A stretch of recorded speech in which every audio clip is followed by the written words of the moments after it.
খিচুড়ি খেতে না আমার কোনোদিনই ভালো লাগে না, কিন্তু আজকের খিচুড়িটা কিন্তু দারুণ হয়েছিল খেতে। খিচুড়িটা যখন বানাচ্ছিলাম তখনই মনে মনে ভাবছিলাম আজকের খিচুড়িটা কিন্তু ভালো হবে, তাই রেসিপিটাও শ্যুট করেছি শেয়ার করব বলে। আজ হঠাৎ আবার আমাদের ইচ্ছা করলো চিড়ে মাখা খাবো, তাই ব্রেকফাস্টে এটাই খেলাম।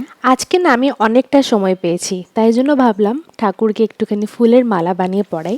আসলে কি বলতো, এইসব কাজগুলো না একটু টাইম টেকিং, সময় হাতে নিয়ে করলে ভালো করে করা যায়।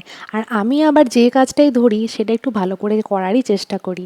তাই আজকে হাতে একটু সময় ছিল বলে ভাবলাম চলো, অনেক ফুলও রয়েছে আর ফুলের মালাও বানানো যাবে। জানো তো, আগের দিন পিয়ারে দুটো লিপস্টিক পেয়েছি পিলগ্রিমের, ভীষণ ভালো লিপস্টিক। আসলে কি বলতো, সানডেতে আমার যে ফ্ল্যাটের আন্টি আছে তার ছেলে ভরত, তার জন্মদিন ছিল, তো তাকে কিছু গিফট দেবো বলে আমরা ভাবছিলাম, তো বিকেলবেলা বেরিয়ে পড়েছিলাম, একটু গিয়েছিলাম বিশালে যাওয়ার পর কিন্তু দেখতে পেলাম কালেকশন বেশ ভালোই এসেছে।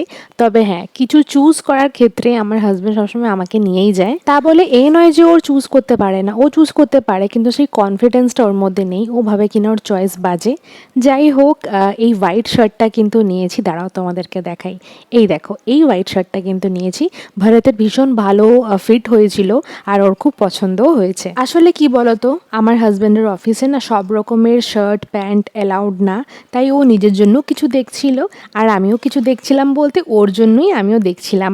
অনেক কালেকশন এসছে। আর কি বলতো, সব থেকে বড় কথা, বিশালের কিন্তু প্রাইসও বেশ মোটামুটি অ্যাফোর্ডেবলই থাকে। আসার পথে একটা দোকানে গিয়েছিলাম, স্টেশনারি দোকানের জিনিসপত্র কেনার ছিল।